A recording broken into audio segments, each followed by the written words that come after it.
Hello there reason users, PoohBear here and welcome to my channel, and today we're going to be going over the LUA side of the control surfaces. So there's two ways that we make up control surfaces within Reason. One of them is using the MIDI codec, and I've obviously done several videos on that, and the other side is this LUA side. Now the LUA side has superseded the MIDI codec, and you might be wondering then, why did I even bother going through any of the MIDI codec stuff if we've got ourselves something newer and so much better? Well, for the simple reason is all of Reason's other, so when you come into your control surfaces and you went under other for the manufacturer, that's all written in MIDI codec. So there'd be a lot of people who'd be using that, and so that'd be the route they've probably gone down, and that's why them videos obviously would be very, very useful for them. Even though, you could say it's very old hat stuff, it's still very, very valid. Then obviously we're going to have some people who are going to come along and they're going to go, hey, I've got a Threadblocks Mark III, there's only a Threadblocks Mark II here, I've got a couple of extra buttons, I could use that existing mapping, and then hopefully gleaming from this video, they might learn how to add the extra buttons. Well, to be honest, I'm not going to go that in depth in this particular video. I'm going to be covering a lot, but really this is a follow-on from the other videos, so I'm going to be referencing them quite a bit, and you're going to see how they actually do. We can take a lot of that information we've already learned and how we can actually push it into the LUA world. Now, the LUA world is made up of four sort of distinct files, you could say. Is the actual LUACodec, which is this file here. I think of this as like a configuration file. We actually have the LUA file itself, which is more to do with the actual code, which is a bit like the bottom half of the MIDI codec. We have our remote map. The remote map we used for our MIDI codec is exactly the same as the LUA world. So I literally just copied it over. I did rename it for the purpose of keeping my LUA stuff separate from my MIDI codec stuff. And then there's a picture. So it's just a simple picture. Again, you could use exactly the same pictures we generated in the MIDI codec. And this picture happens to be maximum size is 96 pixels by 96 pixels.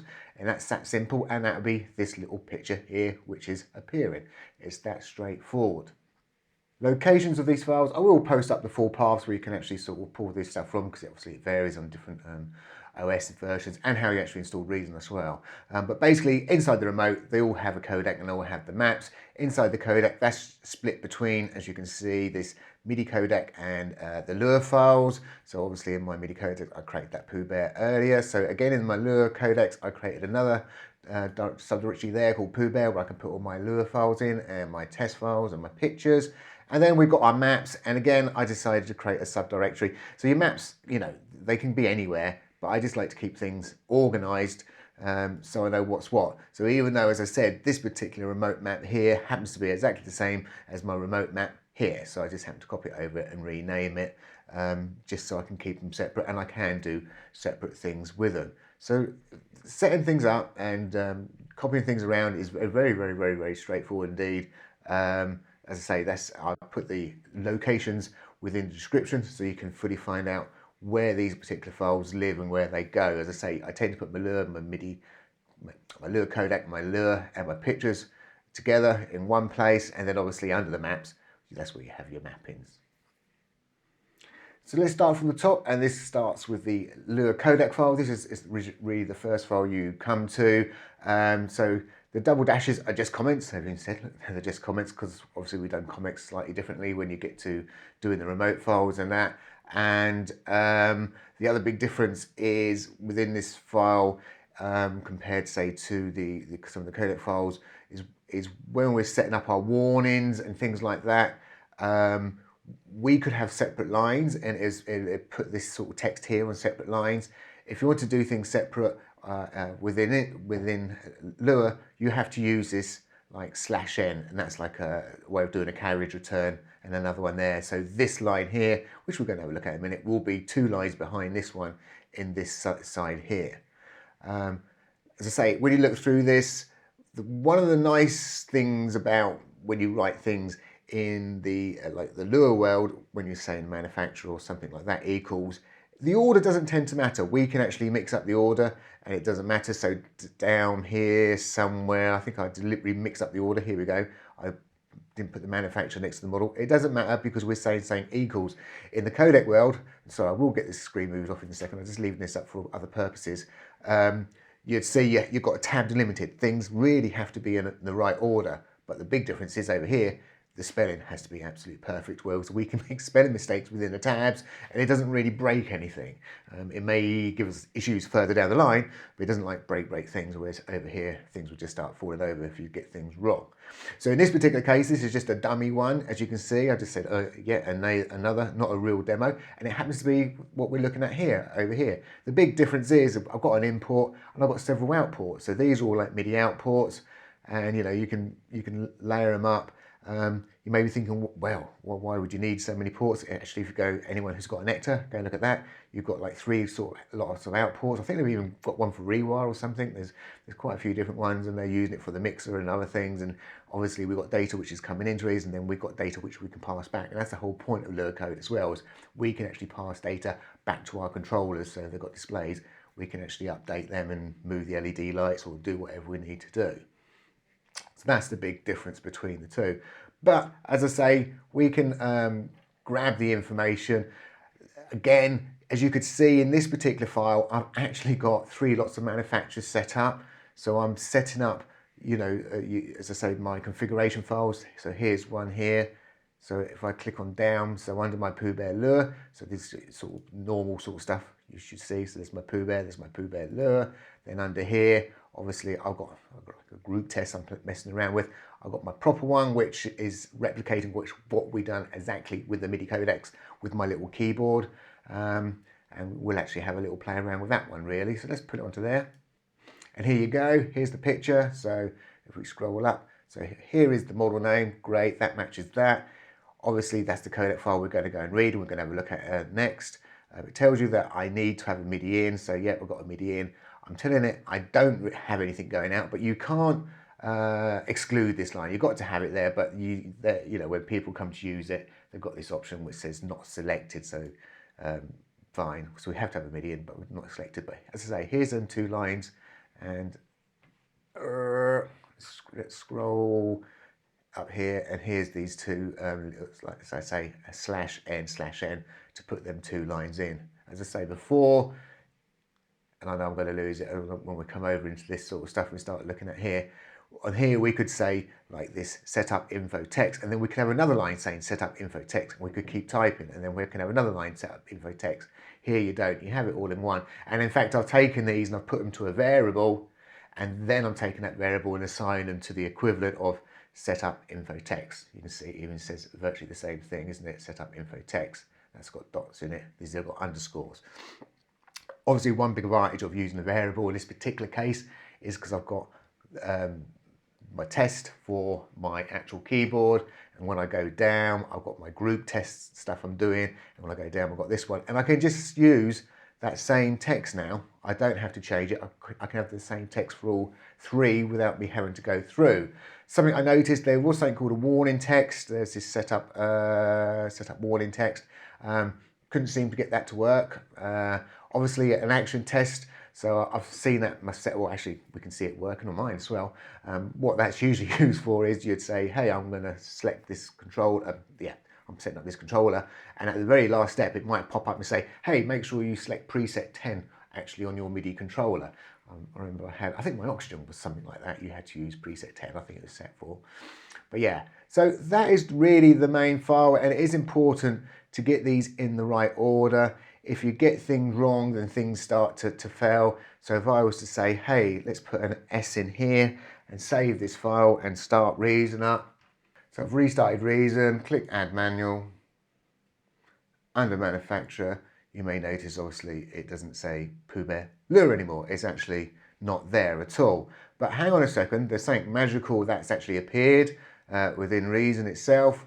Boom, at the bottom here, we've actually got an error, and it's telling us there's actually an error here. So obviously we can click on Info, and we've got ourselves an error report, which has actually come up. It's even telling us the actual LUACodec file name, which is obviously matches what we've got. In fact, if we just say copy message to clipboard, it might be easier if we can quickly paste that into here so you can see the full message.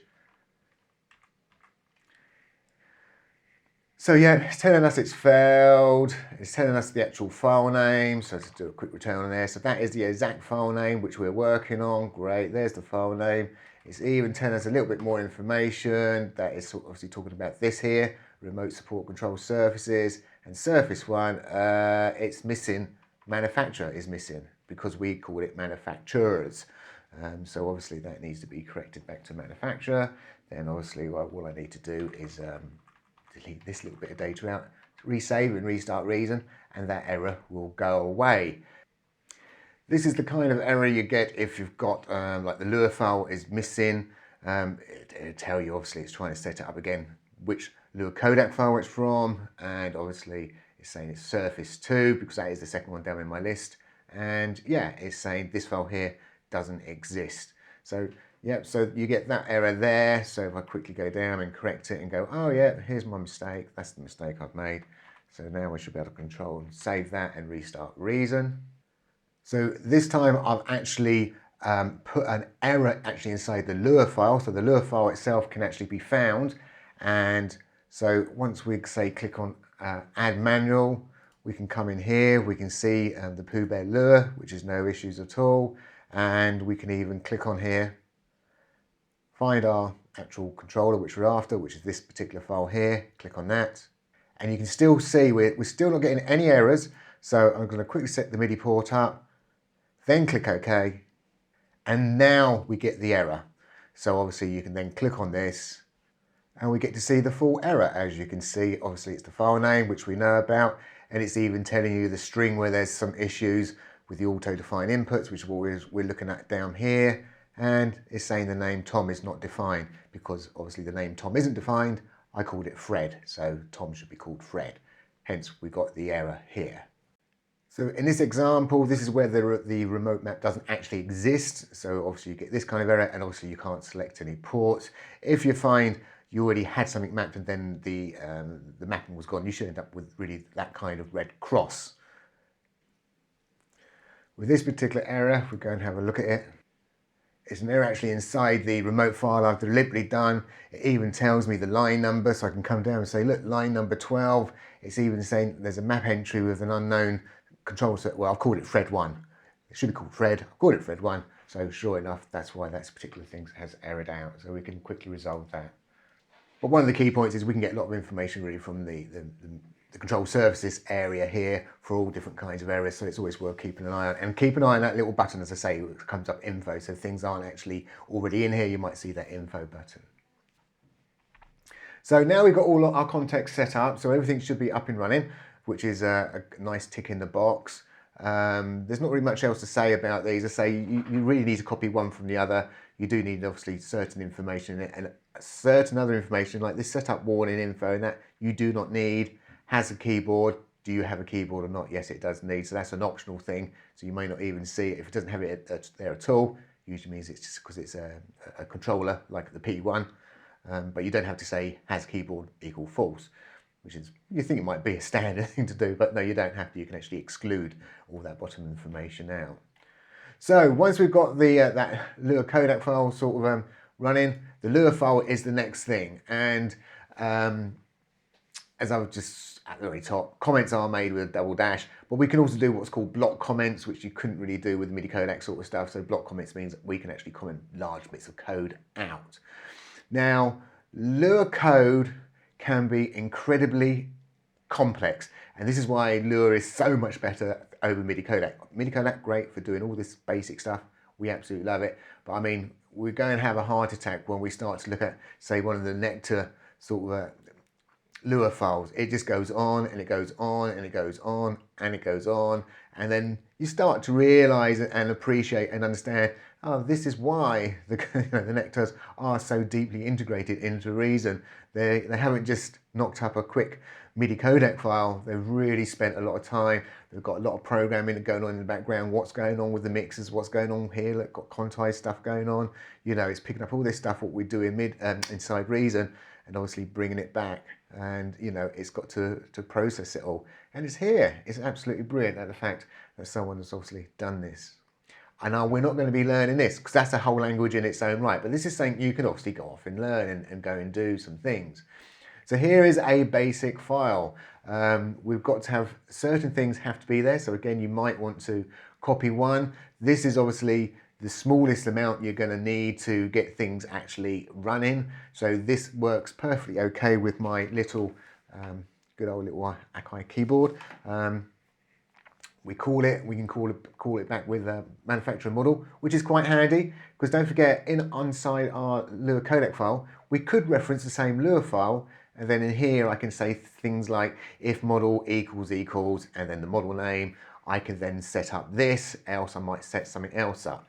You know, so you can do certain things, but we have to set this up to start with, and then we set our local items. And if you notice now, Fred, remember before, was my keyboard input, and there's my keyboard input. That's over here, like in the MIDI codec. There's my Fred and there's my keyboard. Same sort of thing. We don't have to specify the numbers anymore. They're defaulted in the background. So you can go in and change their numbers. You have to just go in and add another comma and say min, and whatever your new number in is, and then a comma, and max, whatever that new number is going to be, because you may want to do that when you start dealing with, say, delta inputs, or even your value inputs. You may say you want to start scaling things down. So here we've got ourselves a button. Again, I don't have to specify the min and max, so we've just got that. So you can see it's very, very similar stuff. Obviously, this has to be enclosed with squiggly brackets and all that kind of thing when it's building up this kind of array. So there we go. And it doesn't matter, obviously, the order, if that line's above this line or not. So then we kind of go off and we define M items. So then Fred, and obviously that pedal is now there. And you'd see them sort of items actually in Reason.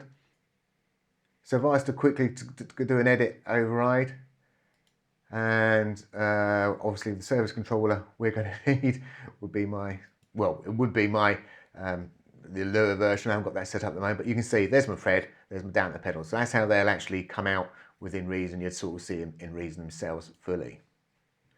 So if you had loads more items there, that list would be a lot longer. And then down here, this is how we're doing our pattern matching. Obviously, I have just done a video about we don't have to worry about doing the note on zero velocity. That seems to be handled by Reason now with all the testing I've done. So we can just use this one line here, which again is exactly the same as the line what we've used over in our MidiCodec, where we're actually looking for obviously either a note on, and then we're passing information out. The big difference again is as default, and I've got these commented just to remind me to sort of say to you about it. So as default, X is always pointing to value, Y is always going to be pointing to the note, and Z is always going to be pointing to the velocity.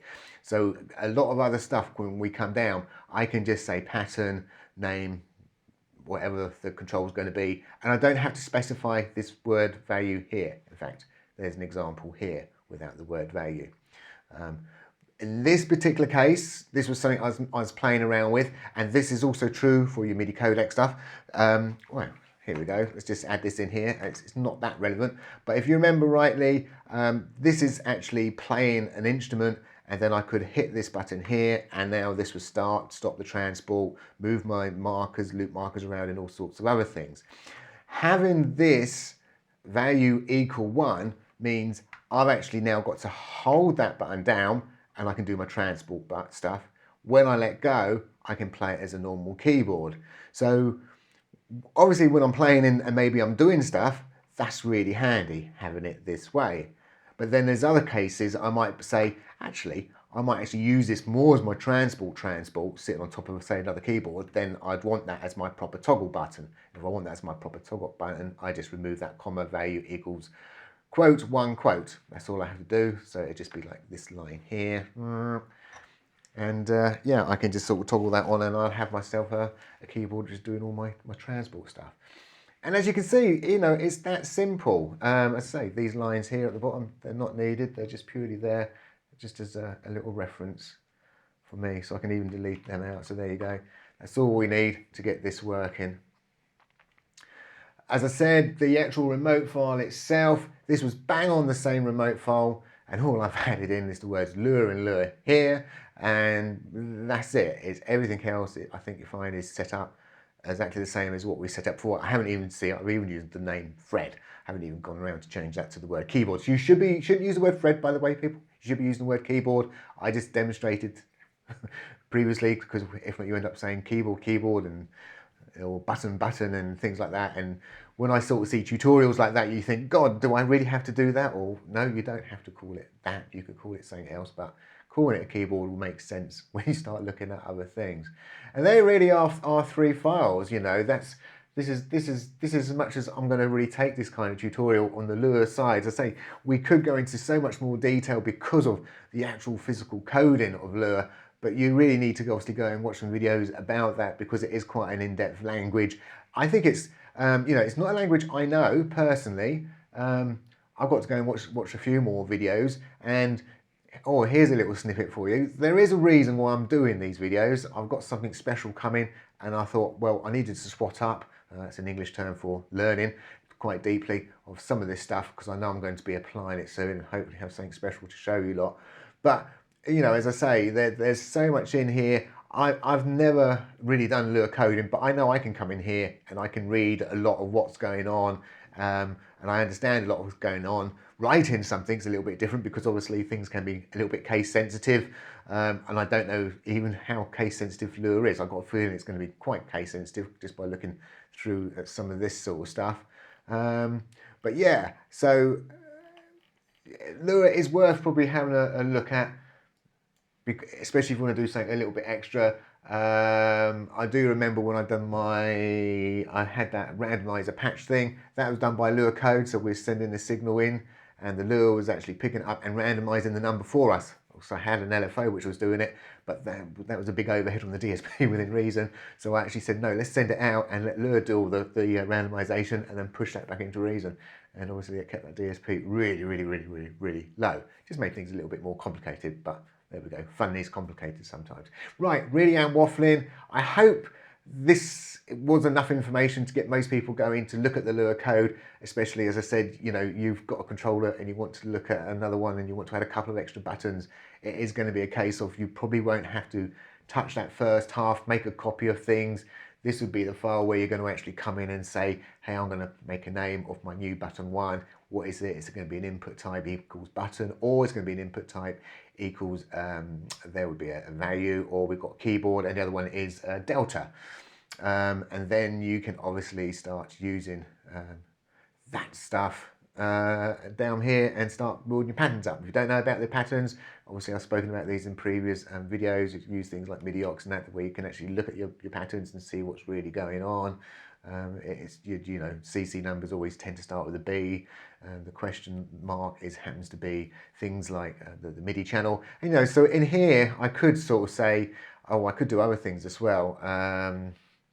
Or I didn't really want to get into this, but I could sort of say, hey, let's have a word channel equals 3, and then down here I could close that quote off and do a dot channel dot, and then add the other bit onto the end. And so the word channel is going to be, obviously when it's run, change to the word 3. So I could build up my different MIDI channels, which I wish I need to use within sort of one file kind of thing. Yeah, you can do all kinds of sort of weird and wonderful things with code, but say, like I say, I can hear myself waffling, and because I want to get into it, but I don't want to get into it because once I get into it, it's a deep subject, and that's why I'm trying to really be good and sort of pull myself back.